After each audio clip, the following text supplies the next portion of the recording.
Hello everyone, welcome to my channel Nisha. तो आज की इस वीडियो में हम लोग जानने वाले हैं 5 ऐसी चीज़ें जो आपको एग्ज़ाम्स के बाद में करनी चाहिए। आई होप आप सभी लोगों के एग्ज़ाम्स हो गए होंगे और सभी के एग्ज़ाम बहुत ज़्यादा अच्छे गए होंगे।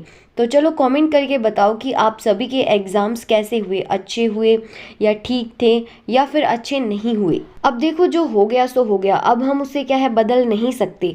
अगर आपके एग्ज़ाम्स अच्छे नहीं गए तो कोई बात नहीं, अब आप क्या है रिग्रेट मत करो उस चीज़ का। तो अब है ना, पछतावा करने से कुछ नहीं होगा और आपका सिर्फ टाइम वेस्ट ही होगा।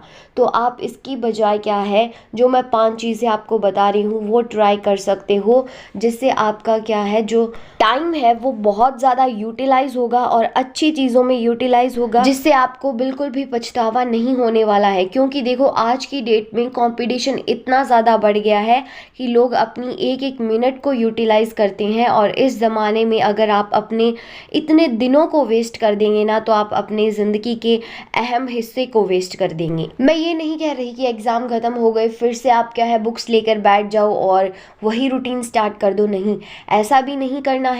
और ऐसा भी नहीं है कि आप सारा टाइम फ्री बैठे रहो और फिर ओवर थिंकिंग हो कि मैंने आगे क्या करना है और मेरे एग्जाम्स तो अच्छे गए नहीं जिससे मुझे मेरी ड्रीम यूनिवर्सिटी मिल सके।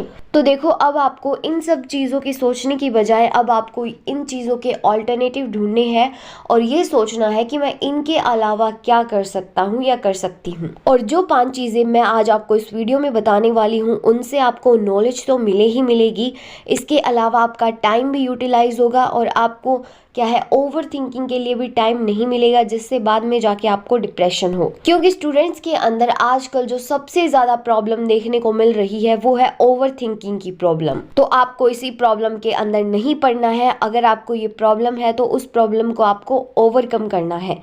तो चलिए फिर बढ़ते हैं हमारे वीडियो की ओर।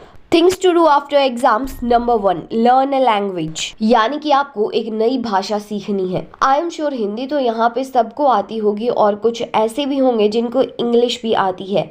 तो जिन लोगों को इंग्लिश आती है ना, तो वो और कोई फॉरेन लैंग्वेज सीख सकती हैं। लेकिन बहुत सारे स्टूडेंट्स ऐसे होते हैं जिनको फ्लुएंटली इंग्लिश बोलना नहीं आता, तो उनको अपनी इंग्लिश के ऊपर फोकस करना है और इंग्लिश को बहुत ज़्यादा स्ट्रॉन्ग कर लेना है।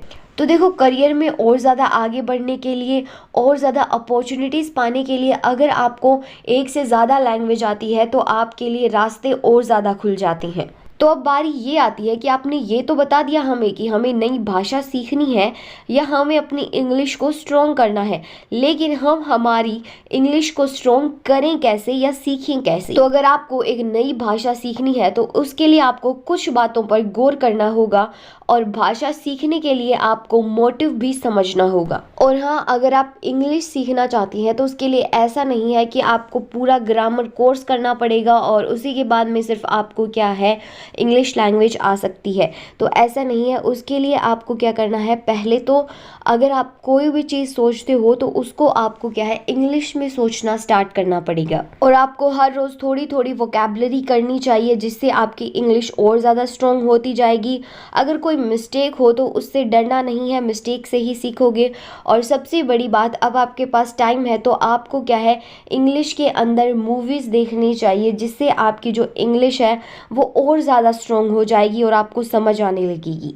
और देखो, इस टाइम को और लोग वेस्ट कर रहे होंगे और आप यूटिलाइज करके उन लोगों से आगे निकल जाओगे। नंबर 2, रीड बुक्स और न्यूज़पेपर। अब आप लोगों को क्या करना है, आप लोगों को बुक्स रीड करनी है। अगर आप बुक्स रीड नहीं करना चाहते तो आप न्यूज़पेपर भी रीड कर सकते हो।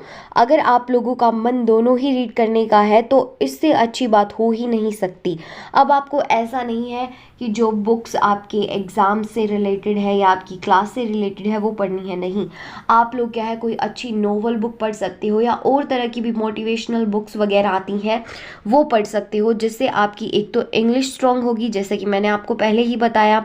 और अगर आप न्यूज़पेपर पढ़ोगे तो आपको क्या है नए नए फैक्ट्स जानने को मिलेंगे, आसपास में क्या हो रहा है वो जानने को मिलेगा। और न्यूज़पेपर रीड करने से आपकी जो थिंकिंग है ना वो और ज़्यादा बढ़ेगी, क्योंकि आपको अलग अलग चीज़ों के बारे में यहाँ पर जानने को मिलेगा। और इसके अलावा आप जो वोकैबुलरी करने वाले हो वो न्यूज़पेपर से ही कर लेना। अब ऐसा नहीं है कि सारी की सारी करनी है, हर रोज़ आप 5 वोकैबुलरी करोगे तो भी इनफ है। जो आप लोग न्यूज़पेपर या बुक पढ़ने वाले हो हो तो हो सके तो वो बुक या न्यूज़पेपर आपको इंग्लिश में ही पढ़ना चाहिए। एक तो इससे आपकी इंग्लिश स्ट्रांग होगी और दूसरा आपको इनसे बहुत ज़्यादा नॉलेज मिलने वाली है। Number 3, learn new skills. तो आपको टाइम यूटिलाइज करते हुए नए स्किल्स को सीखना है। अब मान लो आप में से बहुत लोग ऐसे हैं जिनको क्या है टाइपिंग नहीं आती, लैपटॉप या कंप्यूटर चलाना नहीं आता, तो आप लोगों को ये सीख लेना है क्योंकि आगे चलकर इन चीज़ों की बहुत ज़्यादा ज़रूरत पड़ने वाली है। इसके अलावा अगर आपको सिंगिंग का शौक़ है तो आप सिंगिंग क्लासेस ज्वाइन कर सकते हो, जिससे आपकी सिंगिंग और ज़्यादा अच्छी होगी, आपको उसके बारे में और चीज़ों का पता चलेगा, या फिर आप कोई इंस्ट्रूमेंट बजाना भी सीख सकते हो। ऐसे ही अगर आपको डांसिंग का शौक़ है तो आप क्या है डांस क्लासेस भी ज्वाइन कर सकते हो और अपने डांस को और ज़्यादा सुधार सकते हो, या फिर आपको कुकिंग का शौक़ है तो आप कुकिंग भी सीख सकते हो। तो ऐसे ही आपको कोई भी अगर न्यू स्किल्स सीखने हैं तो आप क्या है नए नए स्किल्स को सीखना शुरू कर दो। Number 4, find ways to earn money. अब आप लोगों को बाहर भी नहीं जाना है और घर बैठे बैठे आपको क्या है पैसे कमाने हैं, तो सबसे बेस्ट तरीका होता है पैसे कमाने का इंटरनेट। तो ये जो इंटरनेट है ना वो सिर्फ जानकारी का जरिया ही नहीं है बल्कि एक कमाई का जरिया भी है। कई काम ऐसे हैं जहां सिर्फ इंटरनेट की मदद से आप कमाना शुरू कर सकती हैं।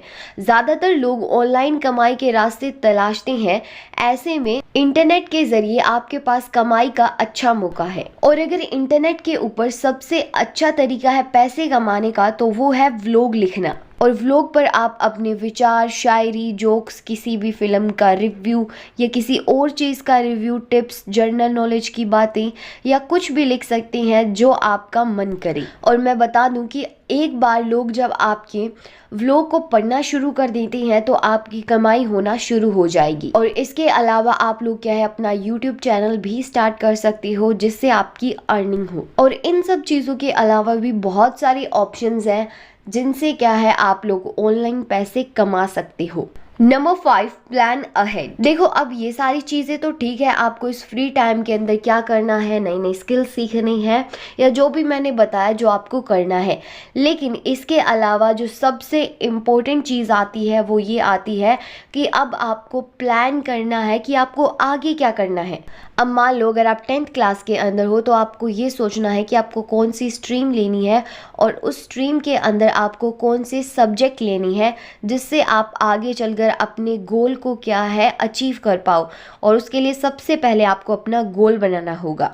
और वहीं अगर आप लोग +2 के अंदर हो तो आपको ये सोचना है कि आपको किस यूनिवर्सिटी या कॉलेज के अंदर एडमिशन लेना है और साथ ही साथ आपको कौन से कॉम्पिटिटिव एग्ज़ाम की तैयारी करना है। तो इन सब चीज़ों के बारे में आपको प्लान करना होगा। और इसके अलावा जब भी आपका सेशन स्टार्ट होता है तो अगर आप तभी से पढ़ना शुरू कर दोगे तो आपके जो मार्क्स है वो और भी ज़्यादा अच्छे आएंगे।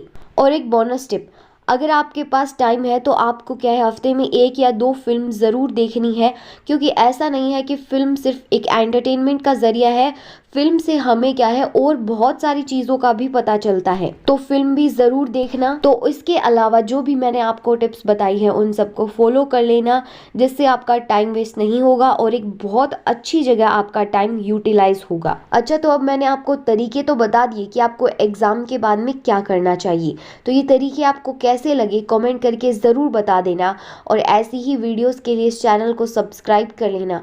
और हाँ, वीडियो पसंद आई हो तो इसे लाइक ज़रूर कर देना।